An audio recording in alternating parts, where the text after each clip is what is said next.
can you give a real case example of a business you've worked with local that you rebranded or worked with them where they found to have like gain more market share or noticeable differences in, their business improving? Yeah. Talk to us about that. Because I think it's important.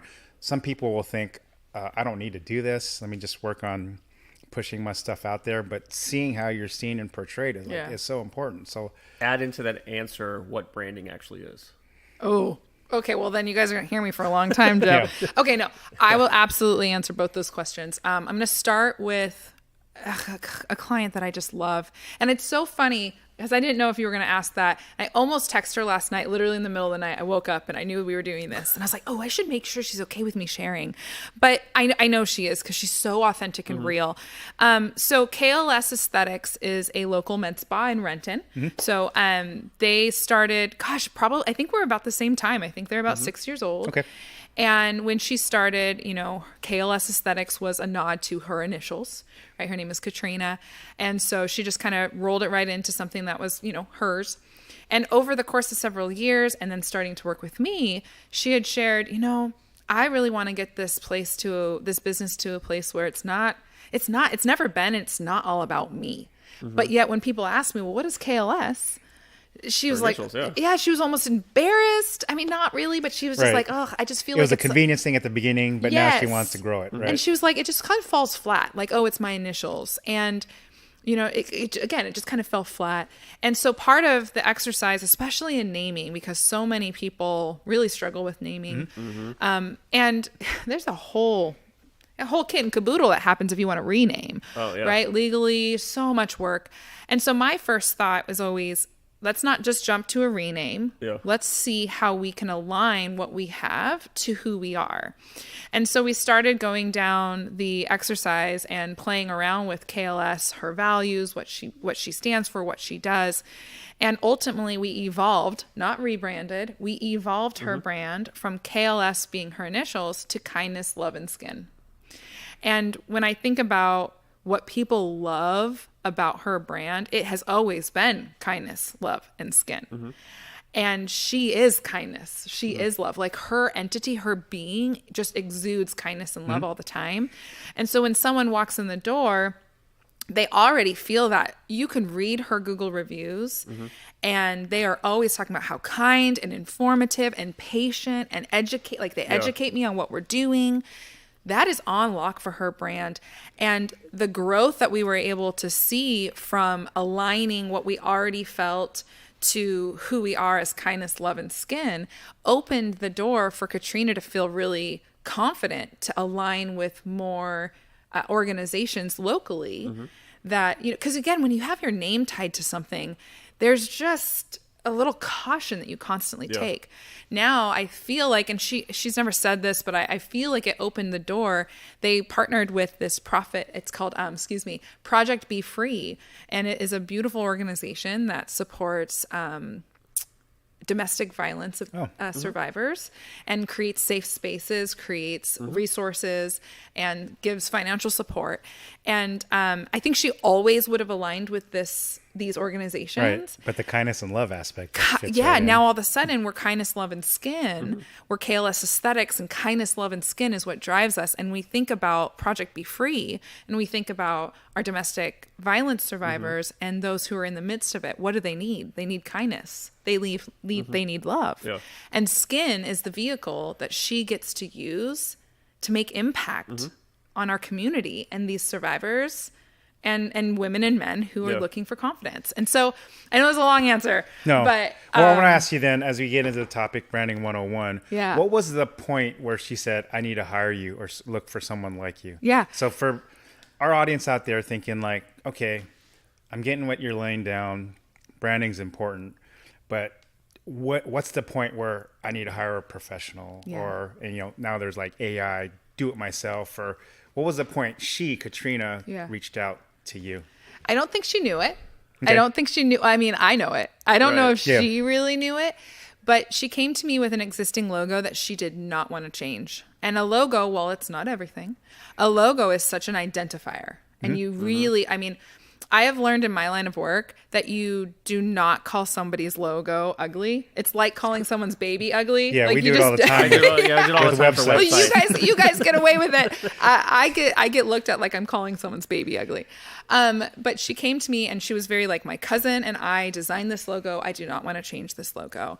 And so much of the logo's visual representation was very hard, dark, cold. How many fonts were in it? I know, right? Yeah. Had 3-4 multiple fonts. It was yeah. very, very intricate. And I did a blind I took out any of the typography and I just put out the initials with the logo. And I did kind of 1,000-person market study.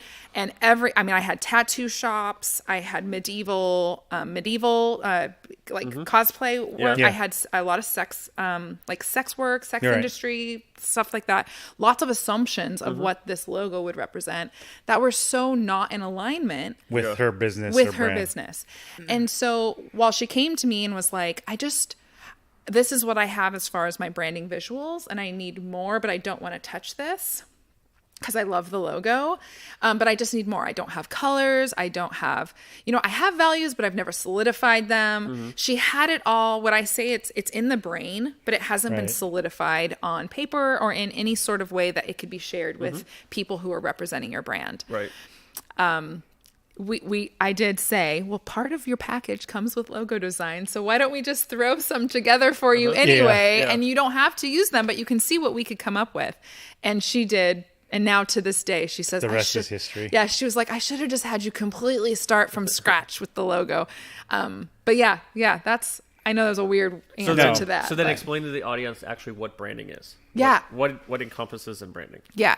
So I don't think I'd be a good branding and marketing business owner and or creative if I didn't come up with my own way of introducing this. So Vim as a business, our business name Vim is spelled a little weird. It is an English word. It's enthusiasm, energy, vitality. But it also is an acronym for what we do. And so we added an I in here to make this all work together. And so Vim, which is also what we do for we do branding, right? That's how we start. And Vim breaks down what branding is. First and foremost, the V in Vim is for visual. We've already talked about it. And in the visual aspect of your brand, it's not first in the acronym because it's the most important.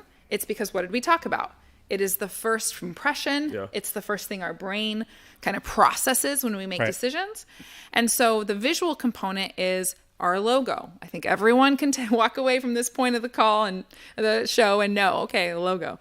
But it's also anything else you see, right? So logo, fonts, colors, shapes, patterns, graphics, imagery, right? Media, meaning your photography, your videography, all of the things that we can see, that is part of your visual Right. aspect of your brand.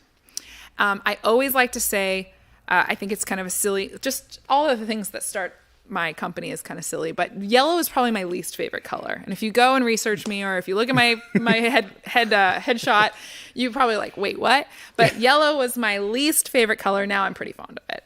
But I didn't pick yellow for Vim's branding color because it was my favorite.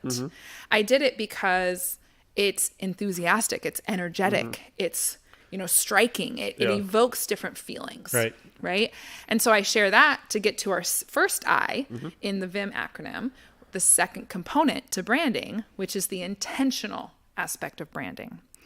And so when I say intentional, first and foremost, one, those visuals need to be influenced by your intention, not the other way around. Yeah. Right. So again, I didn't pick my favorite color for my brand because I want it to look pretty and I want to like it. I did it because it was intentional to what I want to convey. Intentionality, the intentional aspect of your brand is the strategic part. It's your values. It's what you stand for. It's clarity around what it is you do. I know it's funny. I get to negate Simon Sinek, and I think it's my favorite thing to do. If I go down in history as negating Simon Sinek, and that's all I'm known for, I'll take it. But in his, it's very dated, so I'm gonna just rock it though. But in his, Own it, girl. I'm gonna own it, right? That's my only claim to fame. No, in his TED Talk, Start With Why, he says that every business no matter what, knows what they do. Well, I'm here to say, after working with hundreds of businesses, they don't always know what they do. And so intention is really all of those nuances of what, how, why, who, our personality. I personally, and it'd be a fun kind of segue or a different conversation between the three of us, but I personally lump personas and target audience. I actually lump that into the branding aspect of a company, not the marketing aspect. And so even there, we talk about who our intentional people are. We talk about that in intention. So again, recap, we have our visuals, right? Everything we see. We have our intention, our heart, our what we do, our values, our mission, all of those things. And then the second I in Vim is for integration. And so when we think about what is a brand, well, I could have cool things that look nice. I could have intention and I could have a great, belief system. We at Vim package all of our brands into a beautiful 100+ page hardback book, right? And so I always say, I'm not going to knock my own product, but my book, your brand, does no good if you put it on a shelf and it collects dust. And so the I and the M in Vim is for integrated marketing. If you aren't infusing and integrating your visual and your intentional into your marketing, if you're not doing that consistently, cohesively, that gets into the marketing world, but you are essentially letting your brand collect dust.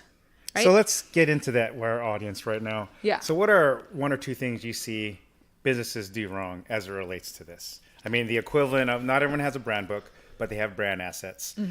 And I'll tell you what I see. Like, someone may have a brand and there's like 8 different versions of the logo. Yeah. Or what we see, people start doing their own social media because I could do this. And their social media is like Blair Witch Project, but the website looks pretty, but it doesn't match. You're like, is this the same logos on each piece of content, but it's like different. Yes, Doesn't I love align. the Blair Witch Project. You know, let's take a cell phone video right now and create our own podcast within a podcast, and then stuff's on the ground like, oh no, like talk to us about what should a business owner do to kind of try to bring it to center.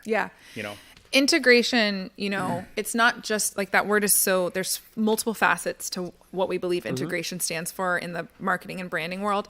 But one of the ones that makes sense here and is just something, if you're listening and you're just trying to do one thing, integration is also about cohesion and consistency, right? And so to your point, the silly example that Galen shared and that we're laughing about, like if you aren't consistent and cohesive across your different marketing vehicles or channels or whatever you want to call them, then you're creating different brands everywhere. People are getting different vibes, different feels. The biggest ultimately is they're confused.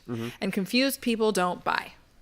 Right? We at Vim have been focusing on 2 huge words this year, and they are clarity and impact. Clarity and impact. And so when it comes to integration, marketing, and the biggest thing I see people doing wrong, it is a lack of clarity and a lack of cohesion. There is no consistency across the board.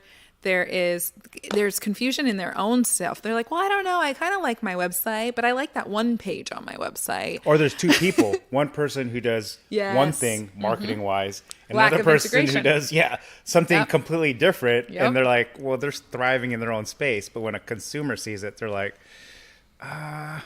who are you? Yeah. Well, and that's where, to toot my own horn, that's where the brand books, the brand guidelines, we call them brand Bible, that comes because all of a sudden, again, the brand book doesn't sit on a shelf and collect dust. It's now all of a sudden this tool that you give to both and all parties that are representing your brand. Listen, if you are going to be working on our social, Rebecca, we love you, but I know you like to be really scary and spooky, especially around Halloween time, but we are light and we are fun and we are pleasant, right? So we need to find a way to do what you want to do within these parameters, right? And then, okay, Bob, I love what you do with the website. Here's the parameters, though, we need to represent and honor. I just also know that when you hear that, especially as a listener, what I know people immediately are feeling is stifled. Brand guidelines, a brand book, rules aren't to be stifling. They're just to help with integration and cohesion. And so I like to say that too much to go into now, but just know, like, if you're sitting there thinking, no, that's too stifling, trust me, if you do nothing else from today's episode and you just cohesify, is that a word? We're gonna go with it. We're gonna roll with that. We're gonna copyright that word. We're gonna copyright there cohesify. If you cohesify how you look and present yourself across your channels, I promise you. Well, there is a stat. I can share another fun stat. Sure. Yeah. Forbes put out a study. They did a big market study, and they found that brands who consistently and cohesively presented their brand across all their channels saw a 23.6% increase in revenue. So if I round that up and take a few, 25. you know, if you're $1 million company and you want another 250 in your, let's throw it in your marketing budget, then cohesify. So two quick questions I'm gonna ask. I need two quick answers. Okay. Best company who does brand, a national company. So when you think branding, this company does it well. What's that company? I'm gonna go with, I don't know if anyone, I mean, he's definitely well known, but Dane Walker is my favorite right now. I'm just gonna go with Dane Walker is killing it. I'm a little biased. He's also a yellow, but he's killing it. Bold minimalism. I'm being so inspired by his bold minimalism. And he just he's killing it. So if you're looking for an influencer and someone in the industry and you know aren't already following them, Dane Walker. Company who's doing it the worst, or let's put it in a positive way, a company you could help the most, a national company that you see brand wise they're not there. Gosh, man, you might stump me here. I think Or who's a company that you follow that you know could be doing better if they work with you? Gosh. Well, I mean, the only one that's coming to mind is one that I've had a conversation with. So I'm going to be bold and put this out into the world. But, you know, I'm a huge smoothie fan girl. Like I don't drink alcohol. I consume my calories though in yummy, like blended drinks. And so I love smoothies, and Emerald City Smoothie is a local company here. They are. And they were recently acquired by a new owner. And so I had some great conversations around, you know, you are acquiring a company that's got a couple decades and got its own brand and its own mission. And you might align with that beautifully, and you might want to keep a lot of that legacy, but you also are your own person. He's a young gentleman, super smart. And so my conversation to him is, what we're at this blend of brand legacy and brand evolution. And so he's kind of fixated on like, well, no, I already got this. It's rocking and rolling. It's great. And so to me, when I think about heart-centric branding and I think about where we're at today, people really start to feel when there is a disconnect between, you know, a brand that has a value and a belief system, and then a new owner comes in and doesn't kind of, again, we don't want to rock the boat and throw away everything we've built on, but we do want to layer in that the existing legacy and the evolution that we're going to bring to the table with this new ownership. And, you know, again, not knocking him. He's a great guy. No, it's cool. But he's in the middle of like taking over a whole company. So I get it. But I think when it comes down to someone who, like a company that is evolving from previous, ownership and wanting to come in and you know, rock it for another couple decades, I think brand evolution and brand legacy is a conversation you should be having. So do you offer free consults to businesses then? Can they? Yeah. So tell our audience how they could get a hold of you if they want to have a conversation with you. Yeah. Get Vim. So how you get a hold of Vim is at getvim.com. There's lots of ways you Can you spell it again? Because, Good call. So get, like how you get a hold of someone, Vim, VIIM. Remember that's two vowels. Visual, intentional, integratedmarketing.com. You can get me there. We've got all our socials posted there, a form you can fill out. I love having conversations and just, you know, if you got anything from this episode, if you sit on a call with me, you're going to. So, yes, I would love some chats, love some conversation.